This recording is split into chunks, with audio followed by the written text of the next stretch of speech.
For 53 years, humanity has been paralyzed by a collective amnesia. We look up at the night sky and lie to ourselves, believing we are still conquerors of the dark. But the brutal truth is, we are prisoners, trapped inside the safe iron cage of low Earth orbit. For more than half a century, no human being has dared to step beyond it. We cling to the faded illusion of continuous greatness, but Apollo is not an eternal triumph. It is a rusting relic, a fading ghost story. The brilliant minds of 1972, the engineers who carved a path through the cosmic radiation, are either frail or entirely gone. Their blueprints, once the pinnacle of human survival, are now just decaying artifacts, suffocating under decades of dust. We did not conquer the moon. We simply forgot how to leave our own dying world. And now, the ticking clock of our biosphere is growing louder. Artemis II is not a glorious sequel. It is a desperate, frantic attempt to stitch back together a fractured legacy. It is humanity clawing at the walls of our own cosmic tombstone, trying to relearn the mechanics of survival before the absolute erasure of our species becomes inevitable. 4 fragile human beings are about to strap themselves into a metal time capsule, not for exploration, but to outrun the creeping decay of our own history. Do not let the pristine, sterile white panels of the Orion spacecraft deceive you. The cosmos does not welcome our return. It is preparing a brutal death sentence. When this desperate mission reaches its violent end, the crew will not gently float back to safety. They will slam into Earth's atmosphere at 25,000 miles per hour, faster than Apollo, faster than the space shuttle, faster than any crewed vehicle in the history of our fragile species. At that terrifying velocity, the air itself stops being invisible and becomes a suffocating wall of superheated plasma, 5,000 degrees Fahrenheit. We like to believe our engineering is invincible, but the brutal physics of the universe love to devour our arrogance. When the uncrewed Artemis I returned, we witnessed the pure mechanics of decay in real time. The heat shield, the only thing preventing the spacecraft from instantly vaporizing, suffered unexpected, terrifying erosion. Chunks of protective material charred, cracked, and flaked off into the void. Human mathematics had failed. The universe was literally chewing on our technology. And now, 4 beating human hearts are betting their existence on that exact same deteriorating barrier. The line between a triumphant return and becoming a cloud of incinerated ashes is nothing but a slowly melting piece of carbon. But the fire is only the final executioner. The invisible scythe will strike them much earlier. To even reach the moon, Artemis II must pierce through the Van Allen belts. These are not just invisible magnetic fields, they are concentrated oceans of lethal deep space radiation.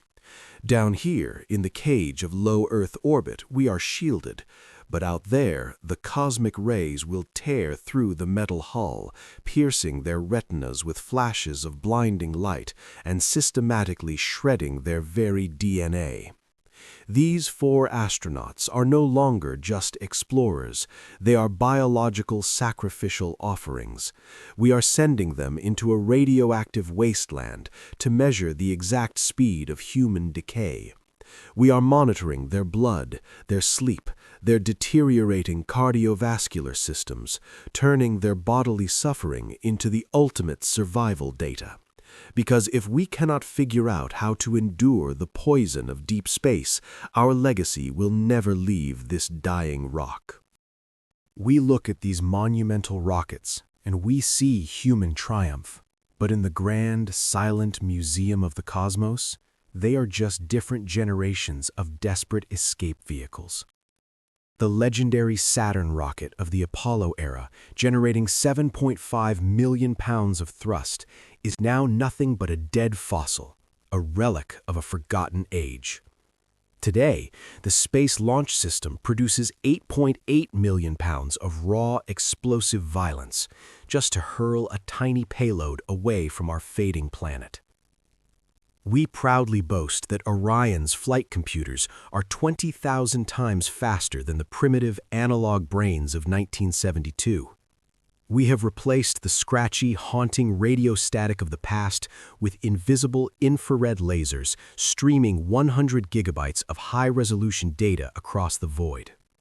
We call this a masterpiece of engineering, but the universe simply sees it as a fragile piece of glass and wire, desperately trying to outsmart an absolute emptiness. And inside this cold technological marvel, the reality of human existence is pitifully small. The Apollo ghosts were sealed inside a claustrophobic closet of just 210 cubic feet, forced to manage their own biological waste in primitive plastic bags, a humiliating, horrifying struggle against their own decaying biology. Today, we celebrate that Orion offers 330 cubic feet, the interior volume of 2 hollowed-out minivans. We call it spacious, but do not be fooled. It is a suffocating, patched-up incubator, a flying metal tomb. Inside, 4 human beings carrying the most diverse, fragile legacy of our entire species are sealed inside a microscopic bubble of breathable air. Because out there, in the merciless grip of microgravity, the human body is not meant to exist. It immediately begins to cannibalize itself. Bones silently dissolve, muscles wither, shrink, and rapidly atrophy. Down on the space station, they fight this biological erasure with 4,000 pounds of heavy equipment. But on Orion, racing toward the moon, they have nothing but a 30-pound device called a flywheel, a simple cable-based mechanism. It is the only pathetic makeshift barrier preventing their limbs from completely wasting away. They must endlessly pull and push against it, fighting a daily, exhausting war against the rapid, inevitable decay of their own flesh. But the most terrifying shift of all is how we measure the ticking clock of our survival. The ghosts of Apollo relied on finite fuel cells. Every single breath, every drop of manufactured water, every flickering light was meticulously ticking down. They lived inside a terrifying hourglass, watching the sand run out, knowing the exact second their life support would die. Orion changes this horrific math. By unfurling 4 massive solar array wings, the spacecraft drinks directly from the sun. The electrical heartbeat of the mission regenerates itself. The psychology of deep space survival has fundamentally mutated. Life and death are no longer measured by a terrifying, emptying metal tank, but by the silent, burning persistence of our star. As long as the sun shines, the machines will hum. Yet, strip away the limitless power, strip away the laser communications and the digital glass screens. What remains? It is still just a capsule, a fragile, pathetic metal shell, desperately trying to keep 4 organic bodies from rotting in the most hostile, unforgiving environment our species has ever dared to enter. But all of this magnificent machinery, all of our desperate engineering, means absolutely nothing when the universe decides to close its eyes. When Artemis II swings behind the far side of the moon, exactly 4,600 miles above the desolate lunar surface, they will hit an impenetrable wall of terrifying silence. For 40 agonizing minutes, the massive, dead rock of the moon will physically block every single signal. The high-speed lasers, the advanced digital tracking, the billions of dollars of Earth's greatest technology, instantly severed. They will plunge into a cosmic graveyard, completely blind and entirely deaf. For 40 minutes, they will be trapped in the exact same irreducible isolation that the Apollo ghosts endured half a century ago. In the deepest shadow of our cosmic neighborhood, no wire, no radio wave, no human voice can reach them. They are alone. And in that crushing, absolute darkness, they will look down upon a wasteland that no living human has ever witnessed. The Oriental Basin. A colossal 600-mile-wide cosmic scar violently gouged into the crust by an ancient catastrophic impact. It is a monument to absolute destruction, a pristine frozen graveyard perfectly preserving the violent erasure that governs our universe. Then, from the abyss, a haunting visual will emerge. They will watch our fragile Earth slide directly in front of the sun, a total eclipse witnessed from the deepest silence ever known. But do not just look at this fleeting moment of awe. Let us look beyond it. Fast forward the cosmic clock, 10,000 years, 1,000,000 years, 1,000,000,000 years into the future. Watch the atmosphere of our blue planet slowly strip away. Watch the oceans evaporate into toxic dust. Watch our dying sun swell and incinerate our home into a charred cinder. When that inevitable erasure arrives, what will remain of this triumphant journey? The mighty rockets, the highly advanced capsule, will just be frozen, drifting tombstones, dead metal wandering aimlessly through the absolute void. The terrified heartbeats, the mutated DNA, the biological data we are so desperately harvesting from these 4 humans today, will it actually be the blueprint to save our species? Or, when the universe finally sweeps away our fading civilization, will Artemis simply be discovered as a tragic, echoing black box, the final recording of a doomed species that fought to the bitter end against an unconquerable dark? When the ghosts of Apollo fell back to Earth, they returned as conquerors, planting fragile flags in the dead dust. But Artemis II is fundamentally different.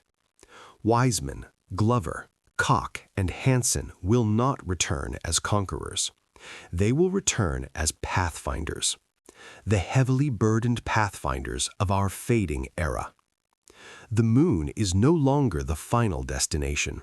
It is merely the first desperate stepping stone.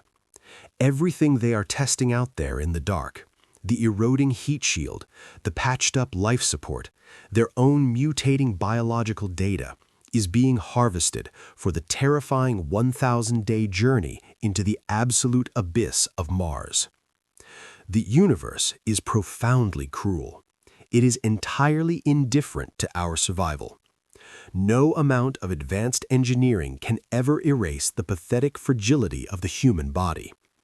And yet, the fact that these 4 individuals willingly crawled inside a tiny metal capsule, offering their fragile flesh to the relentless cosmic radiation, is the ultimate testament to our desperate desire to exist. We refuse to let our legacy quietly rot away on a single dying world. When that charred capsule finally crashes into the Pacific Ocean, do not look at it as the end of a triumphant mission. Listen closely.